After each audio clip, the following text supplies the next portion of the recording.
యూపీలో బుల్డోజర్ను అడ్డుకుంటామని చెబుతున్న రాహుల్ గాంధీ తెలంగాణలో హైడ్రా పేరుతో పేదల ఇండ్లు కూల్చేస్తుంటే ఎందుకు మాట్లాడటం లేదని కేటీఆర్ అన్నారు. తెలంగాణ భవన్లో హైడ్రా బాధితులతో కేటీఆర్ సమావేశమయ్యారు. హైడ్రా పనితీరుపై పవర్ పాయింట్ ప్రజెంటేషన్ ఇచ్చారు.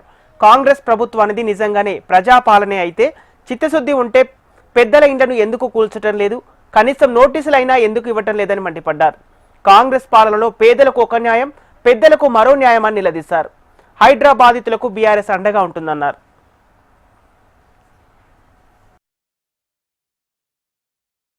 ఈయన పేరు పొంగులేటి శ్రీనివాసరెడ్డి.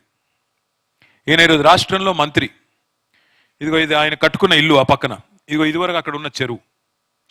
మొత్తం చెరువును పూడ్చి ఇల్లు కడితే చెరువు మొత్తం పూడ్చి, ఇది నేను నా పిక్చర్స్ కాదు, గూగుల్ శాటిలైట్లో మీరు పోయినా గూగుల్లో పోతే మీకు కూడా తెలుస్తుంది. గతంలో ఉన్న చెరువు ఉంది, ఇవాళ ఆ చెరువును పూర్తి చేసి మొత్తం ఆయన ఇల్లు అది కనబడుతుంది కదా, అక్కడ పక్కన ఇల్లు ఇదివరకు లేదు, ఇప్పుడు అక్కడ వచ్చింది. ఆ చెరువు మొత్తం పూడ్చి అక్కడ రెవెన్యూ మంత్రి ఈయన ఈరోజు ఈ రాష్ట్రంలో. మరి ఆయన ఇల్లు కూలగొట్టే ధైర్యం హైడ్రాకు ఉందా? పెద్దలు పేదలు మాకేమీ తేడా లేదు అంటున్న బిల్డప్లు ఇస్తున్న అధికారి ఆయన ఇంటి దగ్గరికి పోయే ధైర్యం అన్న ఉందా? కనీసం పోగలుగుతాడా? పోలేడు. నెక్స్ట్, ఈయన పేరు డాక్టర్ జి వివేక్. ఈయన కూడా మరొక మంత్రి రాష్ట్ర ప్రభుత్వంలో. ఇదిగో ఆయన ఇల్లు చెరువు ఎఫ్టీఎల్ లోపల ఉంది, చూడండి.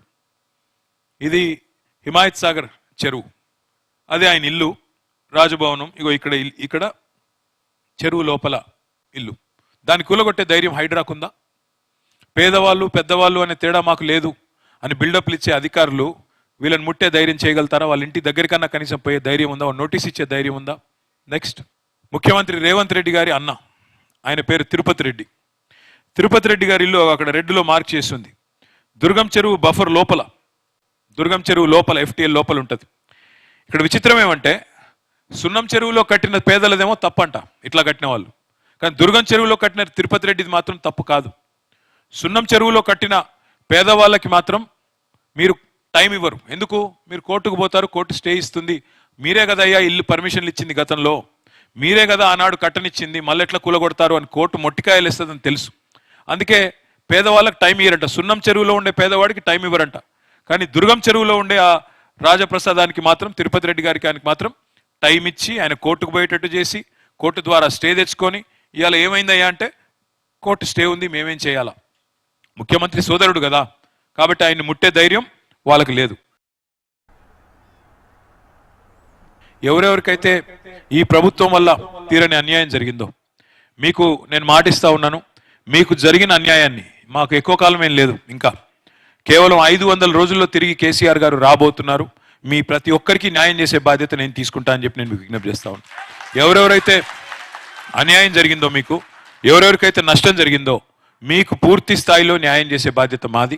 ఎందుకంటే ఎవరు కూడా కోరుకోరు, ప్రభుత్వాలు చట్టపరంగా న్యాయపరంగా పనిచేయాలని కోరుకుంటారు తప్ప ఎవరు కూడా ఇంత అన్యాయంగా కిరాతకంగా పనిచేయాలని కోరుకోరు.